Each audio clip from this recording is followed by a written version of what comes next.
shot. Hold on, brother. How much a pound for them again? $2. Eh? $2 grand. Alright. Just for a year, you hear that? $2,000 eh? $2,000 pound for this a year. Oh, better we have to go start the farming a year. So it was expected that food prices, growing provision, etc. would have gone up. But you're looking sweet pepper moving from about $2 to $300 a pound to 2,000. You know, people. The people that don't have it hard already, you know. So now them need to find $2,000 for your pound of sweet pepper. I know that now I'm gonna buy it. Enough people now gonna buy that. But anyways, people, feel free to leave in the thoughts in the comment section. We have a few topics to cover, so make sure you stick around to the end to get the full details. Remember, if you're not new to the channel, subscribe. But more importantly, I'm big enough to press on the like button. Leave a comment. Anyway, we're gonna move on because we see a video circulate on the media with Popcaan and Tonian. So a lot of people reacting to this recent video. Enough people never know so them still attack. People all think say this was a PR relationship. Is it? Yeah, and people say, yo, them are come public now because apparently they were seeing each other privately. But one thing, people, leave your thoughts on this in the comment section. Let me know if you don't feel like say yo them a date. I don't feel like it's a friend thing. But whenever Popcaan link up with Tony and singing up people, them always, whenever them make video, them always operate like them in a relationship. But more for your phone thoughts on that in the comment section. Anyhow, we're gonna move on for giving us some updates as in regards to the Reggae's boy coach. Yes, the Reggae boy new coach will be Rudolph Speed, and his assistant will be Miguel Coley. Yes, people, a lot of people did expect Rudolph Speed, especially with him being so close to the program and he expressing that he would one day want to coach Jamaica. And we have seen where he has gotten closer to the coaching inside the JFF in recent times. And we even have Craig Butler reacting to the whole move because he has expressed that he wanted the job. Rennes Morris, the coach that brought us to the 98 World Cup, stated that he wanted the job as well. But they gave it to Rudolph Speed. And I just want to give a brief update on this. They will appoint him officially on December 15. But there won't be an international break until March. That's when they will play maybe 2 games. So they have to win the first game, then they'll play the second game, which would have been Congo. So this appointment of the head coach is just for a short period. So from December 15 to the 31st of March. So at that time, they will assess to see what their options are, whether or not they will continue with Speed and Miguel Coley, or they would venture out and get a different coach. But this is Craig Butler reacting to the whole appointment of Rudolph Speed. Good afternoon. This won't be a long live.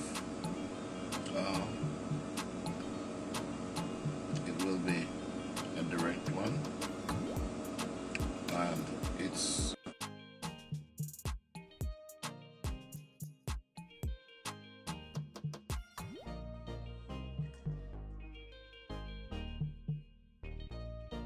very clear, as you said before, that this whole thing was engineered. Rudolph Speed was appointed as chairman of the technical committee, and the chairman of the technical committee selects the coaches and players for the competition.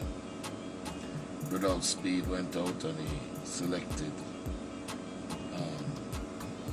Steve McLaren, whose track record shows a very failed coach, unable to hold on a position for more than a year, and fired many times for incompetence. It's not nice, the things that I have to say, but it's true. And so he selected him, and once they selected him and had him going, Speed then appointed himself as this advisor to the coach. So all the decisions that were being made by the coach was advised by Rudolph Speed. It is very clear that the coach, the players don't relate to Speed. They don't like him. They don't speak to him at all. Maybe King, but when this whole debacle came up, I realized early that they were going to put Speed in because the person who's going to select the new coach is the chairman of the committee. And the chairman of the committee is the person who offers himself for the coaching job. So it's really ridiculous for us to even look at other coaches. Any coach that comes in is going to be a figurehead, or Speed will run it. Because while this is a major conflict of interest, it must be clear why he does it.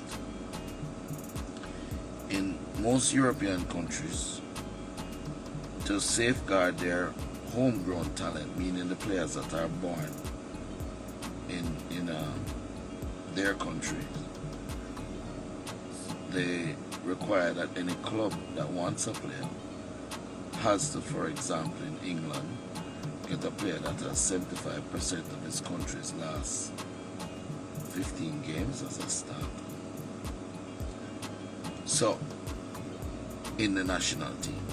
So if you want to get a work permit, you have to get qualified in that way. So Speed uses position in the JFF to include all these young players so they can get the caps, because he hopes that they'll be able to use the caps to get the work permit in England so that they can sign a contract. There is only one other way that I know of, and it's called the special talent clause, which allows a club that if they're going to pay over 10 million for the player, they forget about the qualifications for the players, because it's a special talent. So that's why Speed has been so actively involved in the national team. It's really a money-making thing to try and get his players. So unfortunately, what this has resulted in is Leon Bailey never played under 13, under 17, or under 20 for Jamaica, or under 15. None of them. Neither did Whistle. And that was engineered by Speed. So now that he is the head coach of the national team, I really wish us well, because the bias will continue. And they'll try to put the bias on me and Phoenix, and the pressure, because what happens is, because Speed is in control of the national team, if you want to make the national team, you have to leave and wherever club you come from and go to his club. That's why he was able to steal 3 of my players this year. Denzel McKenzie, Marion Thomas, and Michael Forbes. All went there thinking life was going to be better for them. That's not how it works, you know. Luckily for me and for Phoenix, I've built very strong relationships and a reputation overseas, and so I can move my players. For Jamaica, it is really sad and saddening, because now I know even more than ever he's going to,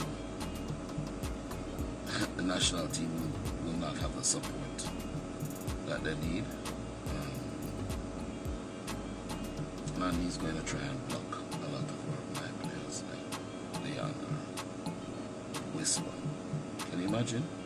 He was the one who was there behind McLaren telling him not to play this man. McLaren get fired, and he come.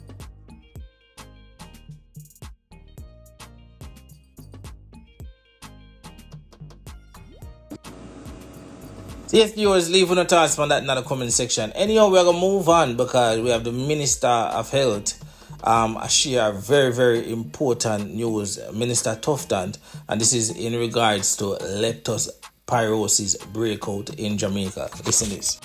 Today's press conference is to announce that Jamaica is now experiencing an outbreak of leptospirosis with an increase in the number of confirmed and suspected or probable cases reported across multiple parishes over the last week. The outbreak follows the passage of Hurricane Melissa, which has created conditions that have increased the risk of exposure to contaminated water and soil.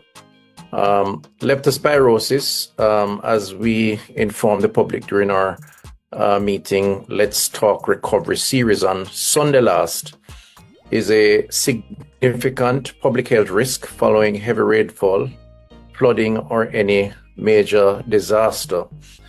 The bacteria that causes this disease thrives in water contaminated by urine of infected animals, especially rats, but also cats, dogs, and livestock.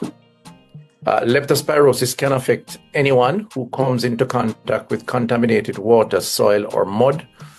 That includes farmers, persons engaged in cleanup activities, emergency responders, and others navigating flood areas. The meeting last evening with my team confirmed that there are 9 cases that are confirmed, 28 suspected or probable cases. And these numbers are from October 30th, 2025 to November 20, 2025. The numbers reflect significantly more cases than the 2 to 21 cases observed in the preceding 34 months. There have been 6 deaths from among the suspected cases. There are no deaths from among the confirmed or probable cases at this time. 8 parishes have confirmed and or suspected cases. St. Anne, St. Mary, St. James, Hanover, Westmoreland, St. Elizabeth, St. Catherine, and Trelawney, with additional reported cases under investigation. So yeah, people, Jamaica really and truly can manage not more upon what they might go through right now. So, but hope this thing won't spread across the country, and that it will be short-lived. But anyways, people, that's where I'm gonna leave it for today. Feel free to leave your thoughts by this in the comment section. Also, like, share, subscribe. More.